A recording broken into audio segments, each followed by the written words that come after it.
Hello students. Last video में हमने discuss किया था general tariff form and flat rate tariff, two part tariff ये हमने डिस्कस किया था, ठीक है ना। मैक्सिमम डिमांड टैरिफ, तो जनरल टैरिफ फॉर्म है, उसमें जो आपका टैरिफ है वो डिपेंड करता है आपका maximum demand and energy consumed and fix charge. ये आपका क्या है, जनरल टैरिफ फॉर्म का मैथमेटिकल फॉर्म है, जिसमें पी आपका क्या है, एनर्जी कंज्यूम्ड है, बी क्या आपका मैक्सिमम डिमांड है, किलोवाट, ठीक है ना। ये किस में आएगा, किलोवाट आवर, एंड ये क्या आपका किलोवाट। ये क्या मैक्सिमम डिमांड, ये मैक्सिमम एनर्जी कंज्यूम्ड, एंड ये क्या आपका चार्ज पर किलोवाट आवर। बी क्या है, चार्ज पर किलोवाट यानी maximum demand charge, unit charge, and see क्या आपका फिक्स चार्ज। इसको हम जनरल टैरिफ फॉर्म बोलते हैं। जनरली जो आपकी जितनी भी टैरिफ्स हैं वो इसी फॉर्म से ड्राइव होती है, क्योंकि जैसे अगर ये आपका क्या है, अगर ये क्या आपका ए इंटू पी, ए क्या आपकी एनर्जी कंज्यूम्ड है, ठीक है ना, ए क्या है, सॉरी एनर्जी प्राइस है, ठीक है ना, यूनिट प्राइस है, पी क्या आपका एनर्जी कंज्यूम्ड है। अगर ये क्या आपकी सिंगल पार्ट टैरिफ, या इसको बोलते हैं सिंपल टैरिफ, इसको बोलते हैं P maximum demand tariff, B into Q maximum demand tariff, ठीक है ना, या इसको कई बार फ्लैट रेट टैरिफ भी बोल देते हैं। Then now we will have two part tariff. जैसे आपका जनरल टैरिफ फॉर्म है उसी से ड्राइव हुआ है। अगर इसी को मैं रीअरेंज कर दूं, ए इंटू पी प्लस में बी इंटू क्यू, तो ये हो गया आपका टू पार्ट टैरिफ, जिसमें एक पार्ट है वो आपका एनर्जी कंज्यूम्ड पे डिपेंड कर रहा है, दूसरा पार्ट किस पे डिपेंड कर रहा है, मैक्सिमम डिमांड पे डिपेंड कर रहा है, ठीक है ना।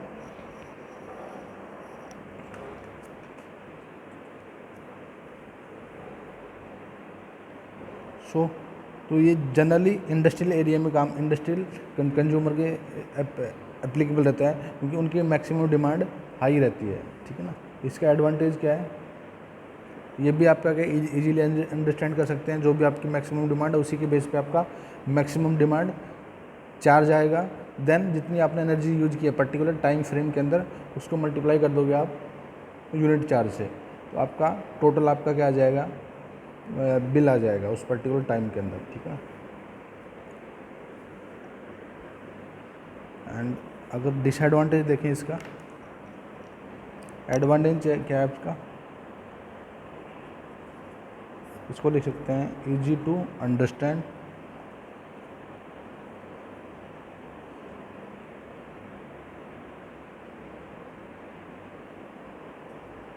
ठीक है ना।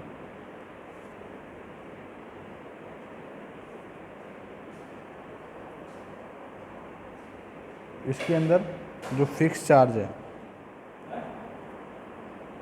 फिक्स चार्ज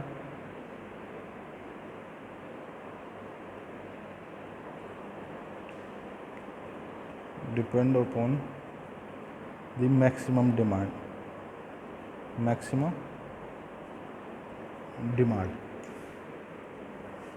ठीक है ना। तो इसका ड्रॉबैक क्या है, डिसएडवांटेज,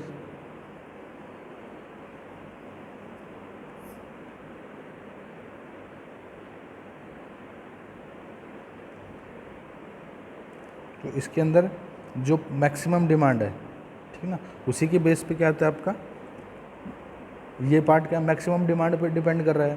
तो जो भी आपकी मैक्सिमम डिमांड आपने जो दे रखी है, फिल कर रखी है, उसी के बेस पे आपका बिल आएगा। मे भी हो सकता है आपने कुछ भी एनर्जी यूज ना की हो, बट जो आपका बिल आएगा वो इसके अकॉर्डिंग भी आएगा, ठीक है ना। तो क्या है, कंज्यूमर हैज टू पे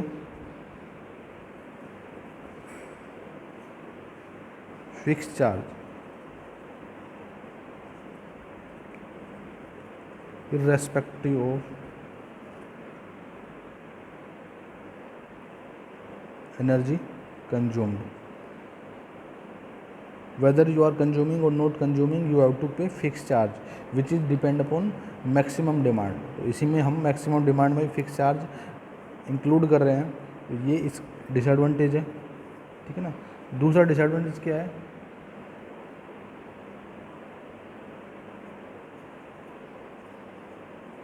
error in maximum demand accessing, क्योंकि जो जनरली आप मैक्सिमम डिमांड देते हो वो आप नॉर्मली आप कैलकुलेशन करते हो। जैसे आपकी मैक्सिमम डिमांड क्या है, जो आप जितनी आप इलेक्ट्रिकल इक्विपमेंट है जो आपने लगा रखे हैं उनकी कंटिन्यूस रेटिंग क्या रहती है, आपकी मैक्सिमम डिमांड रहती है। सपोज आपने कोई भी इक्विपमेंट बढ़ा दिया तो आपकी पर्टिकुलर टाइम फ्रेम के अंदर मैक्सिमम डिमांड इंक्रीज हो जाएगी, बट जो आप पेमेंट करोगे वो पिछला वाला पेमेंट करोगे। तो इसमें हमेशा आपकी मैक्सिमम डिमांड वो एरर आती है। एरर यानी आप जो आपने मैक्सिमम डिमांड दे रखी है या कोई भी आपने मैक्सिमम डिमांड अगर इंस्टॉल कर रखा है मीटर, तो जो क्योंकि आपकी उस पर्टिकुलर टाइम फ्रेम के अंदर आपकी मैक्सिमम डिमांड क्या है, वेरिएबल है। जैसे आज आप जितने डिवाइस यूज कर रहे हो तो उस पर्टिकुलर टाइम के अंदर जो मैक्सिमम डिवाइस ऑन है उन सब की क्या है, कंटिन्यूस रेटिंग हो जाएगी। Again second day, again third day, it continue throughout the day ये वेरिएबल रहेगी। तो because error in maximum demand accessing, we have error in maximum demand, ठीक है ना। मैक्सिमम डिमांड क्योंकि आपकी वेरिएबल आती है, ये भी इसके अंदर प्रॉब्लम है। Then power factor tariff, power factor tariff, ठीक है ना। क्योंकि आपका पावर फैक्टर, पावर क्या होती है, V equal to cos phi, या जो मैंने पावर ट्रायंगल आपको, ठीक है ना। ये क्या आपकी किलोवाट, ये क्या kVAR, और ये क्या आपकी kVA, ठीक है ना। ये क्या आपकी एपरेंट पावर, ये क्या एक्टिव पावर, एंड ये क्या आपकी रिएक्टिव पावर। जो भी आपका बिल आता है, ठीक है ना, ये क्या है पावर फैक्टर एंगल 5। तो जो भी आपका बिल आता है वो किस पे डिपेंड करता है कि आप एक्टिव पावर कितना यूज कर रहे हो, ठीक है ना। जनरली जो आपका बिल आता है एक्टिव पावर पे डिपेंड करता है। अगर आप रिएक्टिव पावर ज़्यादा ड्रॉ करोगे तो जो इलेक्ट्रिसिटी कंपनियाँ हैं, ठीक है ना, जो इलेक्ट्रिसिटी कंपनियाँ उनको लॉस होगा, क्योंकि जो आप बिल पेमेंट करते हो वो ओनली फॉर एक्टिव पावर के लिए बिल पेमेंट करते हो। अगर आप रिएक्टिव पावर ड्रॉ कर रहे हो सिस्टम के साथ में, अगर आप इसका पेमेंट नहीं कर रहे हो, इसका मतलब आप जो कंपनियाँ उनको लॉस होगा, ठीक है ना। दूसरा, लाइन के अंदर क्योंकि जो ये आपका जनरेटिंग स्टेशन है, देन आप क्योंकि जनरेटिंग स्टेशन ज़्यादातर लोड से दूर रहते हैं, तो आप ट्रांसमिशन लाइन के थ्रू पावर डिलीवर करते हो कंज्यूमर की साइड में। ये क्या है, जनरेटर, ये क्या आपका लोड। इसके बीच में आपने क्या लगा रखी है, transmission line and distribution line आपने लेआउट कर रखी है। अब देखो यहाँ से करंट क्या हो जाएगा, यहाँ से P divide by V cos phi. अगर पावर फैक्टर आपका यूनिटी पावर फैक्टर से नीचे आ रहा है, इसका मतलब करंट आपका इंक्रीज कर रहा है। तो जो P लॉस है, पावर लॉस लाइन, ठीक है ना, लाइन के पावर लॉस है ये क्या हो जाएंगे I²R, तो ये क्या हो जाएंगे, सिंपली इंक्रीज कर जाएंगे। तो ये भी आपका पावर फैक्टर अगर सर्टेन लिमिट से अगर आपका कम है, ठीक है ना, तो इसका मतलब क्या है, लाइन के अंदर आप लॉस इंक्रीज कर रहे हो। तो इनडायरेक्ट रूप से आप जो टैरिफ दे रहे हो उसमें क्या इलेक्ट्रिसिटी कंपनी है उनको लॉस हो रहा है, ठीक है ना। तो पावर फैक्टर टैरिफ वहीं एप्लीकेबल रहती है जनरली, ये जो आपका जनरल कंज्यूमर है या जो डोमेस्टिक लोड है वहाँ पर एप्लीकेबल नहीं रहती है। जहाँ पर आपकी लार्ज इंडस्ट्री है, ठीक है ना, वहाँ पर आपकी टैरिफ रेट ये एप्लीकेबल रहती है। वहाँ पर एक रेफरेंस पावर फैक्टर अज्यूम कर लेते हैं। जैसे जनरली जो रेफरेंस पावर फैक्टर 0.88 अज्यूम कर लिया उन्होंने लैगिंग, ठीक है ना। अगर आप इसके नीचे आते हो, अगर जीरो आपका power factor through out the time frame आपका पावर फैक्टर 0.7 रहता है, तो उस केस में जो टैरिफ रेट रहेगा वो डिफरेंट रहेगा। अगर आपका ये पावर फैक्टर है अगर इसके बियॉन्ड जा रहा है, ठीक है ना, इसका मतलब आप पावर फैक्टर इक्विपमेंट लगा दिए, पावर फैक्टर इम्प्रूवमेंट के लिए कुछ इम्प्रूवमेंट लगा दिए, ठीक है ना, और आपका पावर फैक्टर इम्प्रूव होगा, तो उस केस में कुछ वो आपको, ठीक है ना, तो जो टैरिफ है वो आपका कम आ जाएगा, ठीक है ना।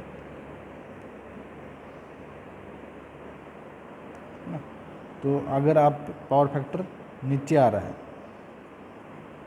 बिलो द रेफरेंस, इसका मतलब penalty will take place.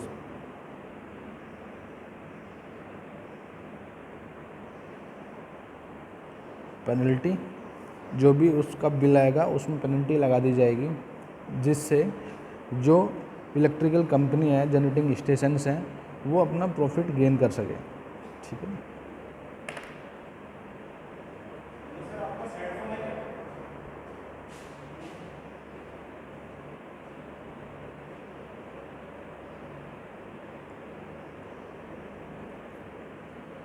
Then आपका आता है ब्लॉक रेट टैरिफ। ठीक है ना, क्योंकि जितने भी आपकी इलेक्ट्रिसिटी यूज होती है, ठीक है ना, तो जितना आप जनरेशन कर रहे हो पीजी पीडी, है ना, ये कि आपकी डिमांड, यानी जितना आपने जनरेशन किया उतनी आपकी डिमांड है। इसका मतलब आपकी अल्टीमेटली एफिशिएंसी इंप्रूव हो रही है। ठीक है ना, जितना आप जनरेट कर रहे हो, जितनी आपकी डिमांड है, इसका मतलब अल्टीमेटली आपकी एफिशिएंसी इंप्रूव हो रही है। अगर आपकी जनरेशन ज़्यादा है डिमांड से, इसका मतलब सरप्लस पावर है। ठीक है ना, सरप्लस पावर का मतलब अगर कोई उसको यूज़ नहीं करेगा तो वेस्ट है, यानी जो आप फ्यूल यूज़ कर रहे हो वो आपका बेकार जा रहा है। ठीक है ना, तो इस केस में जो इलेक्ट्रिसिटी कंपनी है वो क्या करते हैं, टैरिफ है उसको डिवाइड कर देती है पर्टिकुलर रेंज के लिए। ठीक है ना, तो जैसे ब्लॉक रेट में क्या रहता है, जैसे अभी जनरली जो आपका बिल आता है उसमें ब्लॉक्स डिसाइड कर दिए।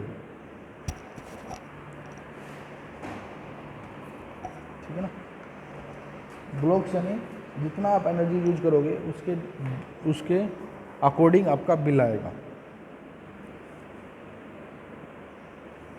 जैसे फर्स्ट आपकी जैसे बिल आएगा वो ब्लॉक पे डिपेंड करेगा। ठीक है ना, इसको लिख सकता हूँ A into P, then B into Q, then C into R. ठीक है ना, तो इसमें ये क्या है, ब्लॉक्स है, ये एनर्जी ब्लॉक्स हैं, दीज आर एनर्जी ब्लॉक्स। इनमें जो रेट है वो डिफरेंट है। जैसे अगर फर्स्ट आप 30 यूनिट यूज करोगे या 50 यूनिट यूज करोगे तो जो आपका बिल आएगा वो क्या रहेगा, लेट्स से 10 रुपये पर यूनिट। ठीक है ना, देन नेक्स्ट अगर आप 30 से 100 यूज करोगे तो जो आपका बिल आएगा नेक्स्ट 100, ठीक है ना, तो जो बिल आएगा वो कितना आएगा आपका 8 रुपये पर यूनिट आएगा। देन नेक्स्ट अगर आप 100 से ऊपर जाते हो, अगर आप 150 जाते हो, देन आपका बिल आएगा 6 रुपये पर यूनिट। इस तरीके से वो आपका जो बिल है वो आपका इन ब्लॉक्स पे डिपेंड करेगा। ठीक है ना, तो इस तरीके से क्या होगा, जो कंज्यूमर है वो क्या कर रहा है, एनकरेज हो रहा है इलेक्ट्रिसिटी ज़्यादा यूज करने के लिए, क्योंकि जैसे जैसे वो इंक्रीज कर रहा है तो जो इलेक्ट्रिसिटी यूज जो टैरिफ है वो क्या हो रहा है, डिक्रीज हो रहा है। ठीक है ना, तो इस केस में जो फर्स्ट ब्लॉक है उसमें हाईएस्ट प्राइस रहता है, टैरिफ प्राइस रहता है, देन ये डिक्रीजिंग ऑर्डर में रहता है। ठीक है, तो ये ब्लॉक्स रेट टैरिफ है। ठीक है ना, पावर फैक्टर टैरिफ होगा, ये ब्लॉक रेट टैरिफ हो गया। ठीक है ना,